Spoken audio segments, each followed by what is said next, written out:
NEET paper leak मामले को लेकर के दिल्ली में जिस तरह से राजनीतिक उथल पुथल और विरोध प्रदर्शन का दौर जंतर मंतर पर जारी रहा, इसको लेकर के पूरे देश में प्रतिक्रिया होती रही, धरना प्रदर्शन होता रहा और उसी क्रम में वहां से चली विरोध की बयार अंबेडकर नगर पहुंची और यहां पर भी जितने विपक्ष के नेता, राजनीतिक दल, सब लोग अंबेडकर नगर कलेक्ट्रेट कार्यालय पर पहुंच करके क्रमशः धरना प्रदर्शन करते हुए नजर आए। कांग्रेस ने तो मन बना लिया था कि जब तक धर्मेंद्र प्रधान का इस्तीफा नहीं होगा तब तक वह अपना धरना नहीं खत्म करेंगे। कहीं न कहीं उनके भी इस आंदोलन का पटाक्षेप हुआ, अंत हुआ धर्मेंद्र प्रधान के इस्तीफे के साथ।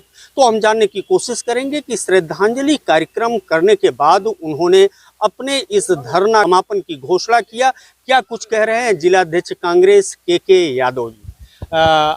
आपने अपने धरना का अभी घोषणा किया, समापन का। यह जो आपने धरना किया था, किन किन मांग को लेकर के किया था और कितनी सफलता आपको मिली है? सबसे पहले तो मैं आपके चैनल को भी धन्यवाद देता हूं कि इस कठिन परिस्थितियों में आप सब ने भी हमारे बेटियों को, हमारे बच्चों को, हमारे भाइयों के प्रति मीडिया ने भी बहुत बड़ा योगदान रहा। इसके लिए आप सब भी बधाई के पात्र हैं। बधाई के पात्र हमारे नौनिहाल बच्चे हैं, हमारी बच्चियां हैं, हमारी बेटियां हैं, जिन्होंने इस लड़ाई में अपने जीवन को त्याग दिया, बलिदान दिया।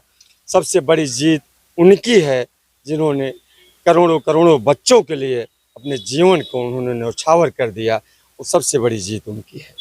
मैं आपके चैनल के माध्यम से कहना चाहता हूँ, 40 करोड़ छात्रों की जीत है।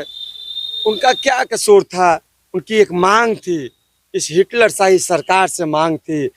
आपने प्रधान जी, आपने बहुत समय लगा दिया।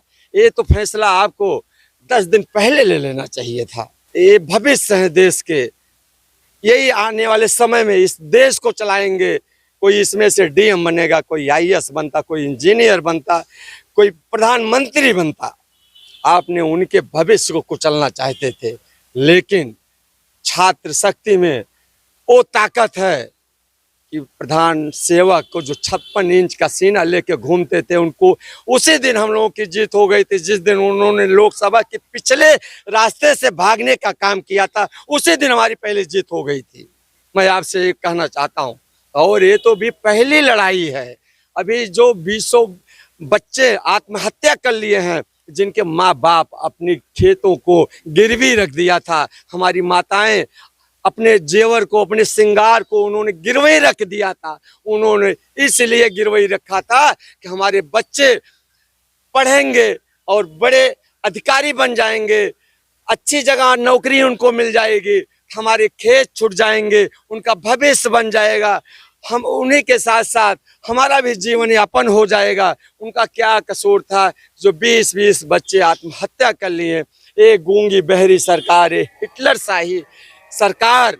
इतना समय इनको बच्चों के बारे में इतना समय इनको जो लगाना पड़ा।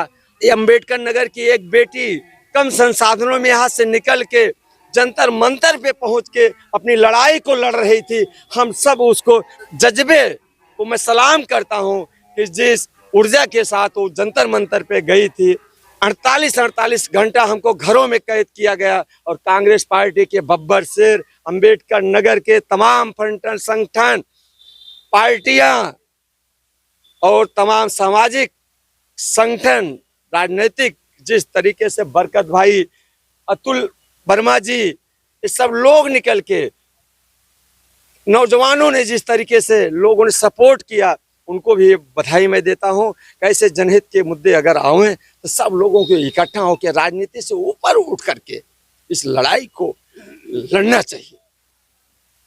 ये थे अंबेडकर नगर कांग्रेस के जिलाध्यक्ष के यादव, जिन्होंने कहा कि छात्र शक्ति में इतनी बड़ी ताकत कि 56 इंच का सीना सिकुड़ते हुए नजर आया। घुटना टेक दिया केंद्र सरकार ने और अंततः मानना पड़ा उन सभी मांगों पर जो छात्रों ने मांग रखी थी। कहीं न कहीं छात्र शक्ति का एहसास कराते हुए के यादव ने कहा कि यह देश के भविष्य थे और उनके साथ जिस तरह से दमनात्मक कार्रवाई किया गया, कतई इस देश की जनता माफ नहीं करेगी। एवीएन न्यूज प्लस के लिए ज्ञानेंद्र पांडे, ज्ञानी, अंबेडकर नगर से।